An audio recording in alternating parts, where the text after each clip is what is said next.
मतदान होगा तो बड़ी खबर आपको बता रहे हैं इस वक्त की। उत्तर प्रदेश उपचुनाव से जुड़ी हुई तारीखों का ऐलान हो गया है। 13 नवंबर को उपचुनाव होगा।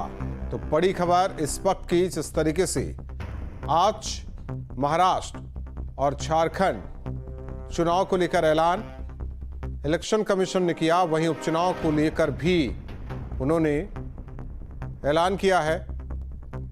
आलोक पांडे हमारे साथ सहयोगी या जुड़े हुए हैं।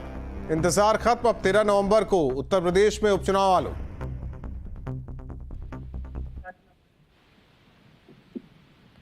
आलोक आवाज आ रही है आपको? जिस चीज का इंतजार किया जा रहा था, तारीख आ चुकी है। 13 नवंबर को मतदान उत्तर प्रदेश में उपचुनाव को लेकर 10 सीटों पर।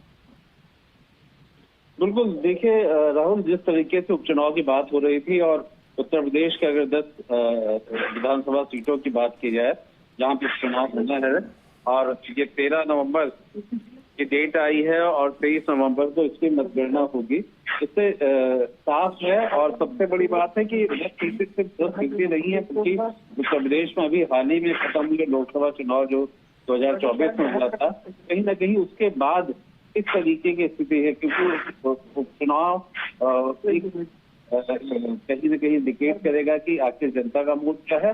और दूसरा, 2024 में अगर हम देखें तो बीजेपी के लिए एक सेटबैक हुआ था। यहाँ पर यूपी की 80 लोकसभा सीटों में उम्मीद की जा रही थी कहीं बेहतर नंबर आएगा, लेकिन वो बात नहीं हुई। और उसके बाद अगर ओवरऑल बीजेपी की बहुमत की बात देखी जाए तो वो केंद्र सरकार में या केंद्रीय सरकार जो बनी है उसमें साफ नजर आता है। अब देखना यही है कि जो 10 विधानसभा की सीटें खाली हुई हैं, जिसको चुनाव होना है, आखिर उसमें पक्ष और विपक्ष की किस तरह से लड़ाई होती है। समाजवादी पार्टी ने इसका प्रत्याशी घोषित कर दिए हैं, बाकी उसके कांग्रेस के साथ बातचीत चल रही है। दूसरी तरफ ये माना जा रहा है कि बीजेपी की तरफ से भी लगभग नाम फाइनल हैं, और जो घटक दल हैं उनमें भी कुछ समन्वय किया जा रहा है। तो अब बात यही है कि इन 13 तारीख को जो चुनाव की घोषणा हुई है उसको लेकर के अब आने वाले समय में माहौल क्या रहेगा, और जिसकी हार और जीत का बड़े दूर तक इसका असर जाएगा। न सिर्फ 2027 के जो विधानसभा चुनाव होंगे वहां को भी देखा जाएगा, बल्कि इस तरीके का माहौल उत्तर प्रदेश में है, इस बात को भी नापा जा सकता है। यानी कि ये समझा जाए कि वोटर्स का मूड क्या है, ये मापा जा सकता है, क्योंकि करीब एक महीने का वक्त है। सवाल इस बात को लेकर कि जो लोकसभा में नतीजे रहे, ऐसे में कांग्रेस और समाजवादी पार्टी का हौसला हाई है, और दूसरी ओर कहा जाए कि जो डैमेज था उसे कंट्रोल करने की कोशिश में बीजेपी रहेगी।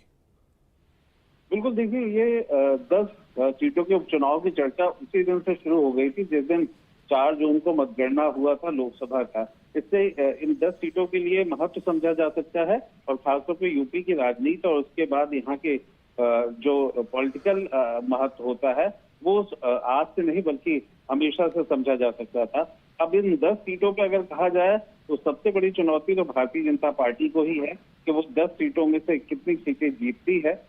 और दूसरी बात यह है कि विपक्ष निश्चित तौर पर जो इंडिया ब्लॉक बना हुआ है उनको आलोक, दर्शकों को अपडेट कर देते हैं कि 9 सीट पर ही उपचुनाव होना है। एक सीट मिल्कीपुर, अयोध्या की मिल्कीपुर, जिस पर अभी चुनाव नहीं होगा, क्योंकि यही एक सीट है। अगर कहा जाए जिस तरीके से कांग्रेस और समाजवादी पार्टी ने फैजाबाद लोकसभा सीट जीती थी, अवधेश प्रसाद सांसद बने, इसे लेकर लगातार बीजेपी को घेर रही थी समाजवादी पार्टी और कांग्रेस, और वही मिल्कीपुर सीट जिस पर अभी उपचुनाव नहीं, बाकी 9 सीटों पर उपचुनाव होने हैं। मिल्कीपुर को लेकर के निश्चित तौर पे ये वहां पे ना होकर के अभी 9 विधानसभा पे ही होना है, लेकिन अगर कहा जाए तो सबसे बड़ा दारोमदार मिल्कीपुर को ही लेकर के हुआ है।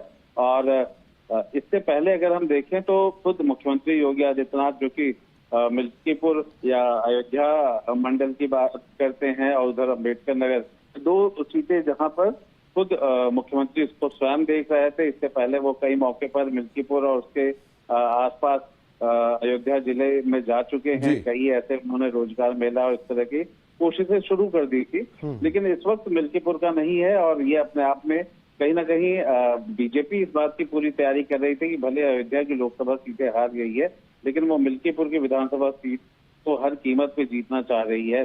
अब चूंकि वहां चुनाव नहीं है तो जो असली लड़ाई है उसमें कहीं ना कहीं थोड़ा रंग की कमी जरूर होगी, क्योंकि जी। अयोध्या का नाम आते ही एक दूसरे तरीके की राजनीति साफ दिखाई पड़ती है।